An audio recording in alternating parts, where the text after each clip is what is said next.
kiss for you.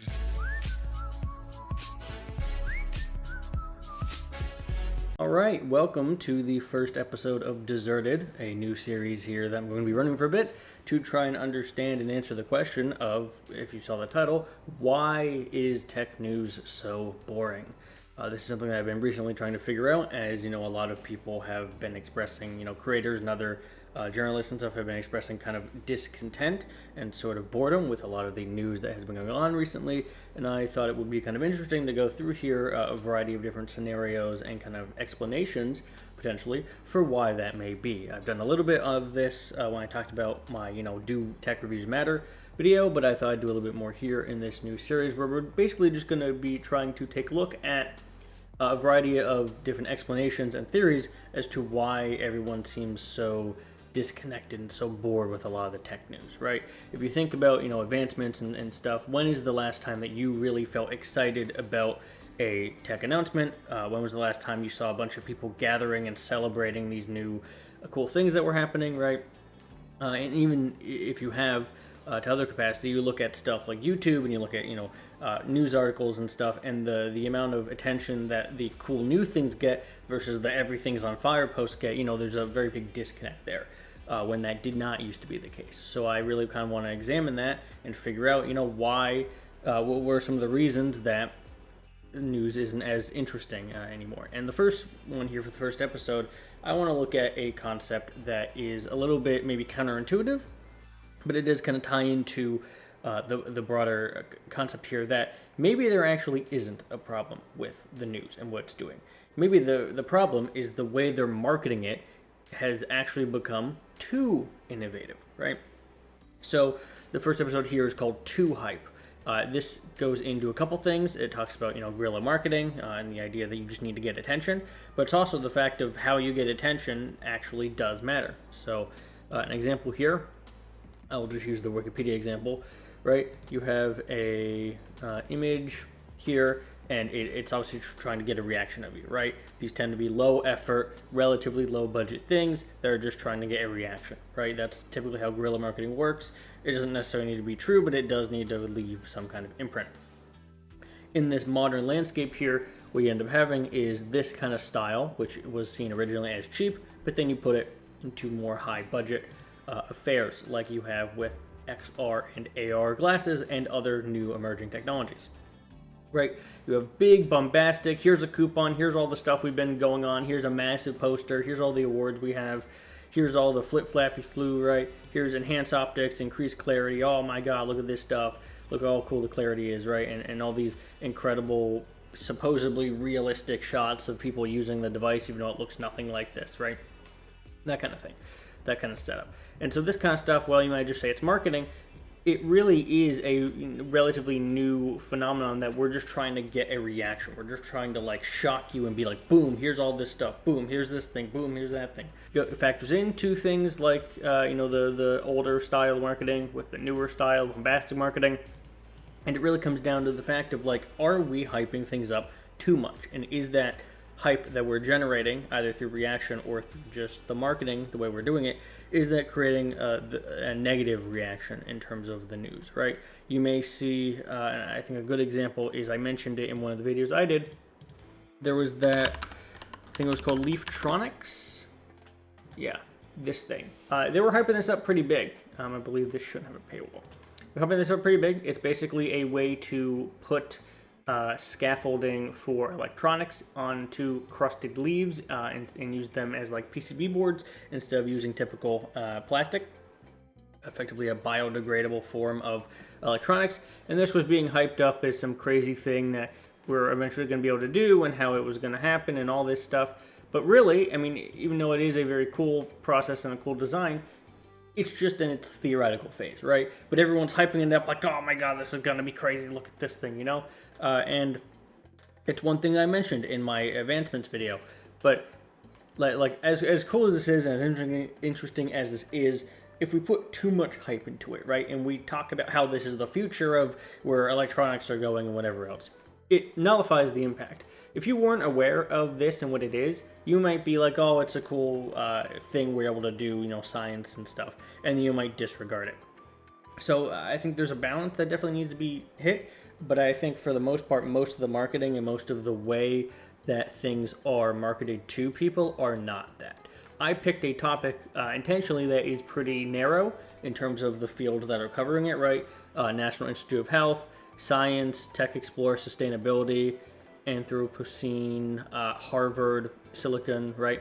These are very scientific based, journalistic, academic papers because I want to showcase that, this is broadly speaking the right way to do it. It talks about a study, it talks about the kind of biological aspects of it, it talks about how it was created and the technology that went into it. If we go for something like the Nreal AR glasses, and we just check out how those are going to work, we have a spatial module for AR glasses, within reach, buy now, the best video display, and then a variety of reviews, economy class bearable, 170-inch TV in your pocket, and then, we go on to the forbidden page to a Google. We have incredible display, best just got better, right? We have a lot of hype marketing. And hype marketing isn't a problem, it's not going to be an issue, but it is quite a bit different. These are relatively both still emerging technologies, and yet the Leaftronic one, even just typing it in, brings up science magazines, and then the AR one brings up crazy, wow, look at these things, look at this hype, right?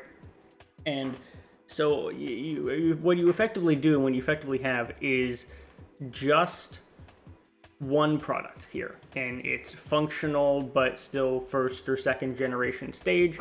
That is not that exciting, or is it's a stepping stone, but it's not something revolutionary.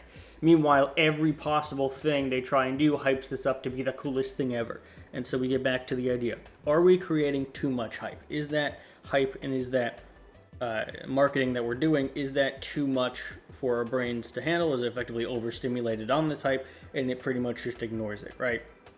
Because what will often happen is we get, a review when it first comes out. This launched, 10 months ago or so, the first version of this 10 months ago, right? So it's been within the year, about January 30th. Is this going to result in anything? Is the hype, oh wow, look at these things, look how positive the reviews and the stuff it is that going to, in a year or 2 or 5 from now, be remembered positively and be an actual benefit and a progression step, or is it just going to effectively, all that marketing is just going to disappear, right?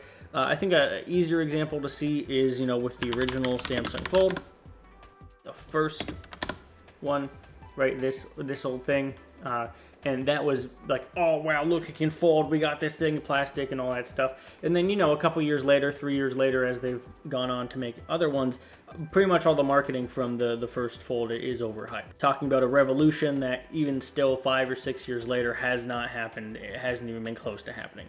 There has been no indication that any of these devices are going to get cheaper. There was no indication that they're going to fix any of the problems in terms of durability or in terms of screen crease or anything like that. Pretty much all the issues that the first Fold got affected by, every other Fold got affected by. The only difference is that this outer screen, instead of being tiny, is now like a full-fledged thing. That's pretty much the only difference. Like obviously, more cameras, better specs, yada yada, thinner, technically better materials, hinges theoretically improved, durability. There's a bunch of things you can say that are better on it, but fundamentally, the promise of wow, look at where this technology is going to go to where it is 6 generations later, and not a lot has changed. Especially not the price. These started at a high price, and we're like, okay, that's a first-gen price of like $1,900. It's going to go down. It's gone up. It's $2,000 now. That is the base price for a new Samsung Fold 7. I've talked about that before. I'm not going to go too in-depth with it, but that's what I'm talking about. I'm talking about the marketing and the intrigue from this phone and how it was going to change things and how you were going to invest in this product and it was going to be a good idea and that it would pay dividends later in the future. Hasn't really done so. It's gotten more expensive and it's gotten a lot of features that people don't necessarily want, and it's removed stuff. It doesn't have expandable memory. It doesn't have an S Pen, like a Bluetooth S Pen anymore, right? So, well, it's improved in some aspects. The fundamental aspect of it, which is like, being able to actually like fold it and have it be glass instead of plastic, or the durability of the hinges, or just the fragility with which you need to care for it, none of that has really changed. So I think at this point, not saying you get burned by it, but there is a level of like, okay, you hype this up thing with marketing and it didn't turn out as cool as it what you were hoping it'd be. And so what do people do in that case? They keep their expectations in check. Okay, they check, the second one, oh, a little bit more, a little bit, better, different colors, better screen, all that. Then they check the third one, oh, and it looks pretty much identical. Then they check the fourth one, oh, it looks pretty much identical. They check the fifth one. Okay, we've squared it off a little bit more, it includes the S Pen. We check the sixth one. Oh, it's gotten an extra $100 more expensive. Let's check the seven. Oh, it's $200 more expensive, right? That's effectively the process. Is you're interested in something, like, oh, wow, that's cool. It happens, and then it's like, really expensive, all that stuff. A couple more generations pass, and now it's just boring.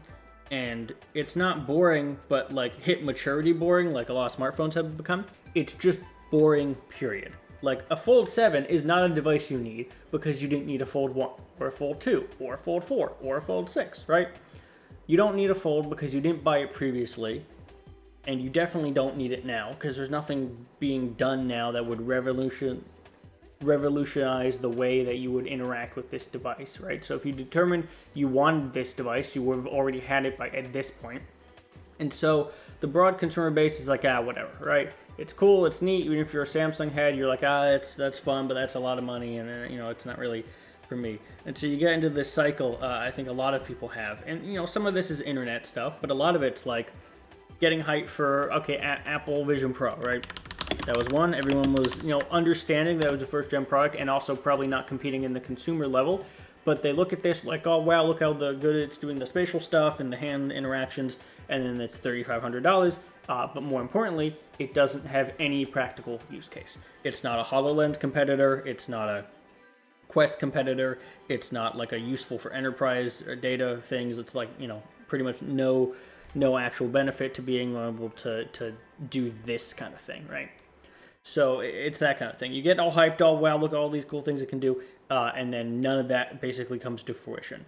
The new model is out that has a new chip, an extra band, that's it, So it all kind of comes back to the point of how much of this marketing, how much of this hype cycle is actually generating the hype that you want. I personally believe it's much better to undersell your product, like with a lot of more successful games have done recently, and then when it actually ends up being a phenomenal product, now you're building hype. Now instead of this coming out and being the revolution where you can like combine your home theater setup and your phone TV experience and your entire computer and workstation into this one device, and they're like, oh wow, look at this. Instead of doing that, you release a very understated product. I will always keep referring to M1 Silicon in that case. They hyped this up in terms of like, hey, it's going to be a new transition. You're going to get better battery life, a little bit more control. And then turns out battery life is phenomenal, the best possible. It's really efficient in terms of other things it's using. It doesn't use a lot of power, right? It made the laptops lighter weight and cheaper, shockingly, right?